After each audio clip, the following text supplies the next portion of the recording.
Assalamualaikum warahmatullahi wabarakatuh.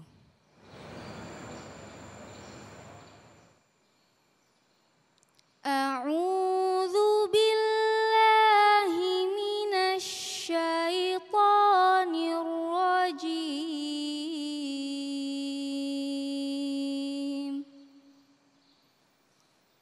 Bismillahirrahmanirrahim.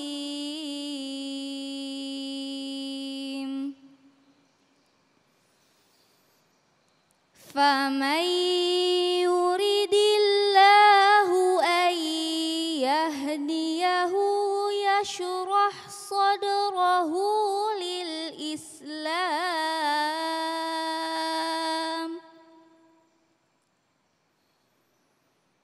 Wa man yurid an yudillahu yaj'al sadrahu dayqan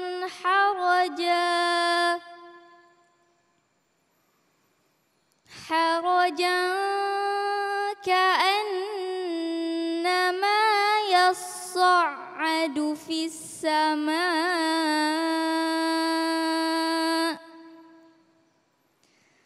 kadzalika yaj'alullahu ar-rijsa 'alal ladzina la yu'minun.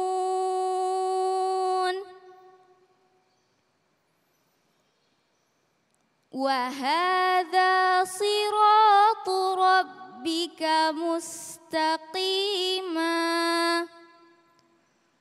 Qad fassalnal ayati liqaumin yadhakkarun.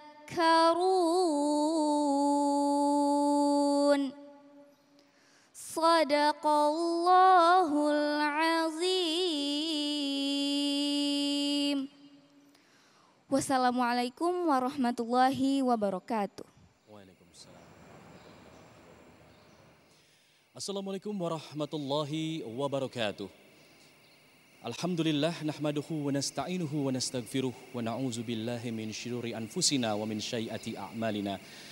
Segala puji bagi Allah yang kembali mempertemukan kita dalam majelis ilmu yang kita cintai di Dhamma Indonesiaku yang dibuka dengan sangat indah melalui lantunan ayat suci yang dibacakan oleh ananda kita Aklisha, siswi SMP dari Al-Jannah di Cimanggis, Depok, Jawa Barat.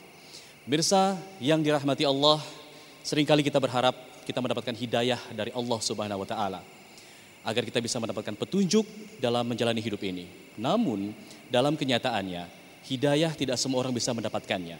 Hanya orang-orang tertentu yang memiliki ciri-ciri khusus yang mendapatkannya.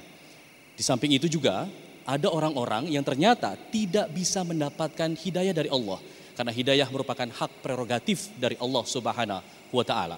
Pertanyaannya, kenapa ini bisa terjadi? Apa yang membuat orang-orang tersebut tidak bisa mendapatkan hidayah dari Allah? Insya Allah ini akan menjadi tema kita pada hari ini dalam Dhamma Indonesiaku dengan tema sebab seseorang jauh dari hidayah Allah Subhanahu wa Ta'ala yang akan disampaikan oleh para guru-guru tercinta kita, yaitu yang sudah hadir, Habib Ahmad Al-Kaf dan Ustadz Abdul Syukur. Disiarkan dari Masjid Salamah Sekolah Al-Jannah di Cimanggis, Kota Depok, Jawa Barat. Inilah Damai Indonesiaku yang akan diawali oleh tausiah dari Ustadz Abdul Syukur yang akan menjelaskan tentang makna dan arti hidayah dalam Islam. Silakan Ustadz. Bismillahirrahmanirrahim. Assalamualaikum warahmatullahi wabarakatuh. Alhamdulillahilladzi hadana lihadza wa ma kunna linahtadiya laula an hadanallah. Asyhadu an la ilaha illallah wa asyhadu anna Muhammadan abduhu wa rasuluh. Allahumma salli ala sayyidina Muhammadin wa ala alihi wa sahbihi ajma'in, amma ba'du. Subhanaka la ilma lana illa ma 'allamtana innaka antal alimul hakim. Yang mulia guru kita tercinta Abuya Al-Habib Profesor Dr. Ahmad Al-Kaf, mata'anallah bituli hayatihi wa nafa'ana bi ulumi. Bang Alfat Tauhid, ayah, bunda, ikhwatal iman, pemirsa Damai Indonesiaku yang dimuliakan oleh Allah Subhanahu wa Ta'ala. Kita senang hari ini berada di Masjid Salamah Mudah-mudahan semua yang datang meraih salamah. Kalau sudah salamah, insya Allah masuk al-jannah. Orang-orang yang masuk al-jannah itu orang-orang yang salamah. Supaya salamah dan mendapat jannah perlu hidayah. Hidayah itu petunjuk. Supaya kita bisa sampai ke tempat ini saja, kita mesti punya petunjuk. Maka siapa yang ingin mendapatkan keselamatan, lalu ingin dia mendapatkan al-jannah surganya Allah, mestilah ia mengikuti petunjuk Allah. Nah, petunjuk kebenaran, kemudian kita istiqomah melakukan kebenaran itu, itulah yang namanya hidayah. Ikhwatal iman, pemirsa yang dirahmati oleh Allah Subhanahu wa ta'ala. Kita ini tidak putus-putus loh sebenarnya memohon hidayah Allah. Contoh, 17 rakaat dalam sholat fardu 5 waktu setiap hari, kita ini selalu minta hidayah. Ihdinas siratal mustaqim. Terus ya Allah hidayahi kami, hidayahi kami, hidayahi kami. Mengapa kita terus menerus minta hidayah? Karena memang hidayah ini asas. Hidayah ini mahal, hidayah ini amat sangat berharga. Ayah, bunda, ikhwah semua. Kendaraan kita tidak cukup untuk membandingkan dengan hidayah Allah. Semegah-megah rumah bangunan yang kita miliki tidak cukup untuk membandingkan hidayah Allah. Apapun yang kita miliki bahkan tidak mampu membeli hidayah Allah. Hidayah Allah ini adalah sesuatu yang sangat berharga. Apa itu? Petunjuk. Allah cerahkan hati kita. Allah beningkan pikiran kita. Allah bimbing gerak dalam organ tubuh kita ini untuk taat kepada Allah. Allah condongkan segala gerakan kita penuh manfaat, penuh kasih sayang, dan memberikan kontribusi yang baik untuk di sekitar kita. Hidayah dari Allah Subhanahu wa ta'ala. Bisa duduk di majelis ilmu, hidayah Allah. Anak berbakti kepada orang tua, hidayah Allah. Hidayah Allah ini sangat berharga untuk kita.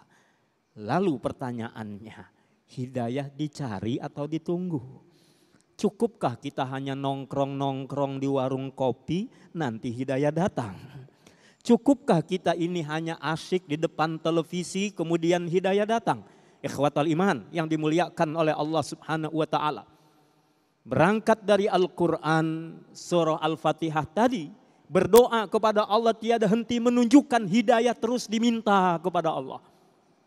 Hidayah ini perlu dicari kepada Allah Subhanahu wa ta'ala dengan apa? Di antaranya sibukkan diri dengan Al-Quran.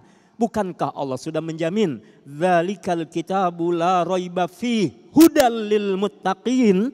Al-Quran adalah hidayah, Al-Quran adalah petunjuk, Al-Quran adalah guidance bagi orang-orang bertakwa. Menunjukkan kita ini supaya terus mendapatkan hidayah, mencari, membaca, belajar, duduk di majelis ilmu, berdoa kepada Allah Subhanahu wa ta'ala. Nanti bagaimana hidayahnya? Allah yang mendatangkan untuk kita. Secara umum semua kita telah diberi hidayah oleh Allah. Setiap makhluk diberi hidayah oleh Allah. Yang tercipta diberi hidayah oleh Allah Subhanahu wa ta'ala. Hidayah untuk apa? Mengenali mana yang baik dan buruk. Tahu mana yang harus dilakukan dan ditinggalkan. Semua diberi hati oleh Allah. Jangankan kita manusia, makhluk-makhluk yang lain pun dapat hidayah juga dari Allah. Binatang pun dapat petunjuk dari Allah Subhanahu wa ta'ala. Kemudian ada hidayah lagi yang berupa apa? Berupa hidayah ini mulai bagaimana dia melakukan yang baik dan benar. Ini juga hidayah dari Allah Subhanahu wa ta'ala. Wa innaka latahdi ila siratim mustaqim. Bahwasanya Rasul diutus oleh Allah mengajarkan manusia, membimbing manusia, memberi petunjuk kepada manusia untuk apa? Ila siratim mustaqim, kepada jalan yang lurus. Hidayah itu bisa kita dapatkan dari petunjuk Rasul. Kita dapatkan dari orang-orang yang mewarisi ilmunya Rasul, para ulama.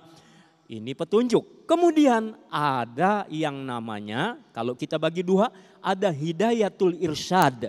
Hidayah yang berupa penjelasan-penjelasan. Yang kedua ada hidayatul taufiq. Hidayah yang kemudian dengan apa yang kita ketahui itu kita mewujudkannya dalam perbuatan baik. Ada orang yang tahu belum tentu tergerak hatinya melakukan kebaikan. Ada orang yang paham kalau itu buruk tapi dia kenapa masih melakukan keburukan. Maka hidayah Allah itu mahal. Sampai Rasulullah diingatkan oleh Allah Subhanahu wa taala, wa innaka la tahdi man ahbabta walakinallaha yahdi may yasha wa huwa a'lamu bil muhtadin. Engkau tidak mampu memberi petunjuk kepada orang yang kau cintai sekalipun. Tapi Allah memberikan petunjuk kepada siapa-siapa yang dikehendakinya. Maka orang yang terus berusaha mencari hidayah. Orang yang terus memohon hidayah. Orang yang terus menerbitkan hidayah dalam hatinya jangan sampai lepas. Insya Allah orang yang terus mendapat hidayah. Dan ada satu doa yang diajarkan oleh Allah. Rabbana la tuzigh qulubana ba'da id hadaitana wa hab lana min ladunka rahmah innaka antal wahhab. Ya Allah, jangan kau cabut hidayah yang telah kau tanamkan di hati ini. Allahu akbar. Masya Allah, hidayah dari Allah itu mahal dan hanya bisa dibeli dengan kita mencari dan meminta terus kepada Allah agar kita bisa mendapatkan hidayatul taufik, agar Allah menggerakkan kita melakukan kebaikan. Insya Allah nanti di segmen selanjutnya Habib Ahmad Al-Kaf akan menyampaikan mengenai ciri-ciri orang yang bisa mendapatkan hidayah. Selepas jeda kami kembali, tetaplah di Damai Indonesiaku.